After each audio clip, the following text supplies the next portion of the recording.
കണ്ണൂർ പാനൂർ കൈവേലിക്കലിൽ 2 പേരെ തെരുവ് നായ കടിച്ചു. കൈവേലിക്കൽ സ്വദേശികളായ ചഞ്ചന, കുമാരൻ എന്നിവർക്കാണ് കടിയേറ്റത്. ഇവരെ പാനൂർ താലൂക്ക് ആശുപത്രിയിൽ പ്രാഥമിക ചികിത്സ നൽകിയതിനു ശേഷം തലശ്ശേരി ആശുപത്രിയിലേക്ക് മാറ്റി. വിവരങ്ങളുമായി മിഥുൻ പിള്ള ചേരുന്നു. മിഥുൻ, കണ്ണൂരിൽ വീണ്ടും തെരുവ് നായ ആക്രമണം, ഇക്കുറി പാനൂരിലാണെന്ന് മാത്രം. വിശദാംശങ്ങൾ.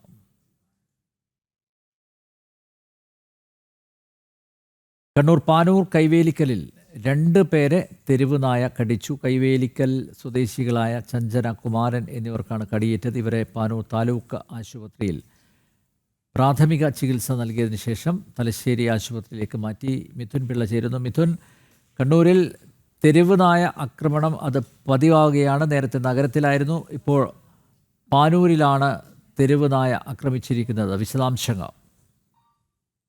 അനിൽ, കണ്ണൂർ പാനൂർ കൈവേലിക്കലാണ് 2 പേരെ തെരുവുനായ കടിക്കുന്ന ഒരു സാഹചര്യം ഉണ്ടായത്. കൈവേലിക്കൽ സ്വദേശികളായ ചഞ്ചന, കുമാരൻ എന്നിവർക്കാണ് തെരുവുനായയുടെ കടിയേറ്റത്. ഇന്ന് വൈകിട്ട് ഏതാണ്ട് 7 മണിയോടുകൂടിയാണ് ഈ ഒരു സംഭവം നടന്നത്. അവിടെ വാണിവിലാസം LP സ്കൂളിന്റെ പരിസരത്ത് വെച്ചാണ് ഇവരെ തെരുവുനായ ആക്രമിച്ചത്. 2 പേരെയും പാനൂർ താലൂക്ക് ആശുപത്രിയിൽ പ്രാഥമിക ചികിത്സ നൽകിയതിനു ശേഷം തലശ്ശേരിയിലെ ആശുപത്രിയിലേക്ക് മാറ്റി. നമുക്കറിയാം, കഴിഞ്ഞ കുറച്ച് ദിവസങ്ങളായി കണ്ണൂർ ജില്ലയിൽ വിവിധ ഇടങ്ങളിൽ തെരുവുനായയുടെ അക്രമം രൂക്ഷമാകുന്ന ഒരു സാഹചര്യം ഉണ്ടായിരുന്നു. ഏതാണ്ട് 10 ദിവസം മുമ്പേ കണ്ണൂർ ജില്ലയിൽ 2 ദിവസങ്ങളിലായി 75 പേർക്ക് കണ്ണൂർ നഗരത്തിൽ മാത്രം തെരുവുനായയുടെ കടിയേൽക്കുന്ന ഒരു സാഹചര്യം ഉണ്ടായിരുന്നു. ഇത്തരത്തിൽ പലയിടങ്ങളിലും തെരുവുനായ ശല്യം വർദ്ധിക്കുന്ന ഒരു സാഹചര്യം തന്നെയാണ് നിലവിലുള്ളത്.